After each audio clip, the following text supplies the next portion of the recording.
இந்த பிடிப்பட்டவர்கள் எல்லாருமே வந்து நீலமா இருக்கட்டும், சிண்டேவா இருக்கட்டும், மனோரஞ்சன், சாகர் ஆகிய அனைவருமே வந்து அந்த சிறுபான்மை மதத்தை சேர்ந்த யாரும் இல்லை. இருந்திருந்தா அது ஒரே அடியா சர்வதேச தீவிரவாத ஊடுருவல், அச்சுறுத்தல், நாட்டுக்கு அச்சுறுத்தல் அதை உடனடியாக இது பண்ணியிருப்பாங்க. இப்போ இவங்க எல்லாமே நம்ம மகாராஷ்டிரா, ஹரியானா, மைசூர், கர்நாடகா இந்த மாநிலங்களை சேர்ந்தவர்கள். அவர்களுடைய அந்த கல்லூரி மாணவர்களோட எதிர்பார்ப்பு, அவர்களுடைய கனவுகளுக்கு தடையா வேலை வாய்ப்பு இல்லாமல் பொதுவான சமூக தாக்கம் தான் இந்த பிரச்சனையை வந்து இருக்கு. இதனாலேயே இதை பதில் சொல்றதுக்கு இவ்வளவு தயக்கம் பண்றாங்களோ, இல்லாட்டா வேற மாதிரி இருந்ததுன்னா ஒரு பெரிய அமைப்பு. இப்போ பல கடந்த நாடாளுமன்ற தாக்குதல ஜெய்சி முகமது, அந்த லஷ்கர் தொய்பா இவங்க எல்லாமே இது பண்ணாங்க. ஓகே, அதுல வந்து இந்த அறிக்கையை சமர்ப்பிக்கிறதோ இல்லை இந்த விசாரணையை வந்து நீடிப்பதிலே ஒரு காலதாமதம் இருந்தது நம்ம ஒரு ஏற்றுக்கொள்வதற்கான காரியம் இருக்கிறது. இது எல்லாமே கர்நாடகாவில் உள்ளவங்க ஒருத்தன் குர்காமில் தங்கி இருந்திருக்காங்க, டெல்லியில இருந்து போயிருக்காங்க, இங்கே வந்திருக்காங்க. நம்ம இப்போ பிஜேபி எம்பிடியே தான் அதை பாசம் வாங்கியிருக்கிறாங்க. இதில் ஒன்றும் பெரிய அவங்களுக்கு நோக்கம் ஒன்றும் இல்லை. ஒரு வித்தியாசமான ஒரு கவனத்தை ஈர்க்கணுங்கிறது அந்த பதின்ம பருவ ஒரு மனோநிலை, சாகச மனநிலையில தான் இந்த இதை பண்ணியிருப்பாங்க. பொதுவாக விசாரணை அமைப்புகளில் பொதுவான பல்வேறு வழக்குகளை பார்க்கக்கூடிய சாதாரண அந்த காவல்துறை புலனாய்வு அதிகாரிகளே தெரிவிக்கிறாங்க. இதில் வந்து வேற அளவும் பெரிய அளவில் இல்லை. இதை போட்டு இந்த அளவுக்கு இவங்க இன்னும் மறைத்து இது விசாரணையை மேலும் அதில் தீவிரப்படுத்துறதுக்கு அதில் ஒன்றுமே இல்லை அப்படின்னு தான் சொல்கிறாங்க. அப்போ பொதுவாக இந்த ஓய்வு பெற்ற புலனாய்வு அதிகாரிகள், காவல்துறை அதிகாரிகள் எல்லாரும் இதை இவங்க இன்னும் வெளிப்படையாக அறிவிச்சிட வேண்டியது சார். இதான் நடந்தது, இதுதான் காரணம், இது இனிமேல் நடக்காது. இவர்கள் தாமதிக்க இவர்கள் வந்து இந்த விஷயத்தை திசை திருப்பக்கூடிய ஒரு மனநிலைக்கு போவார்களோ என்ற ஒரு சந்தேகம் இருக்கிறது. ஆக்சுவலா உண்மைதான். ஏன்னா இது அரசியல் ரீதியாக அவர்கள் மேல் ஒரு அழுத்தம் இருக்குல்ல. இந்த 3 மாநில தேர்தலில் வெற்றி பெற்றிருக்காங்க. அப்புறம் ஜம்மு அண்ட் காஷ்மீர்ல அவங்க எடுத்த நடவடிக்கைகளுக்கு சுப்ரீம் கோர்ட் ஒப்புதல் கிடைச்சி ஒரு மகிழ்ச்சியான ஒரு சூழல்ல அவங்க இருக்கிற போது இந்த மாதிரியான ஒரு விஷயம் வந்து அரசியல் ரீதியாக பாஜகவுக்கு ஒரு பின்னடைவை கொண்டு வருகிற ஒரு விஷயம்.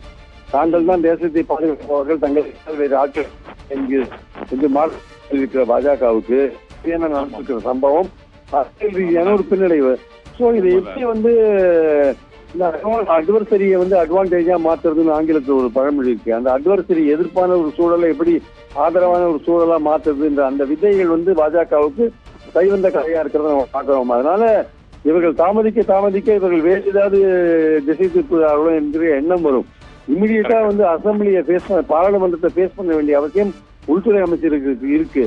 அதே மாதிரி முதலாக யார் அந்த பாஜக உறுப்பினர் வந்து அனுமதி சீட்டு கொடுத்தாரோ அந்த பாஜக உறுப்பினரை வந்து கட்சியில இருந்து நீக்க வேண்டிய, இடைக்காலமா நீக்க வேண்டிய அவசியம் இருக்கு.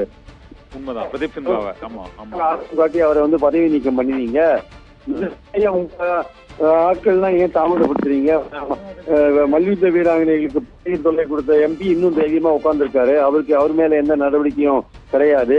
ஜானிஷ் அலியை பார்த்து கண்ணா பின்னான்னு பேசின பவன் கேரா உட்கார்ந்துருக்காரு பாராளுமன்றத்துல, அவரு மேல எந்த நடவடிக்கையும் கிடையாது.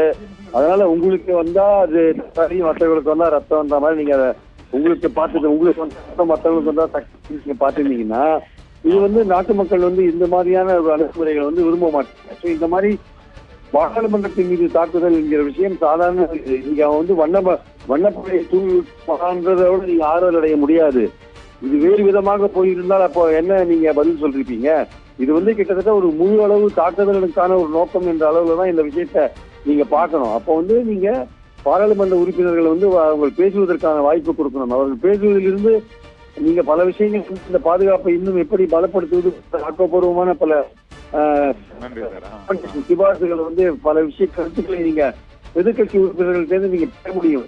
அதனால விவாதங்கள் தான் வந்து எதிர்காலத்துல வந்து சில திட்டமிடல்களுக்கு வழிவகுக்கும்.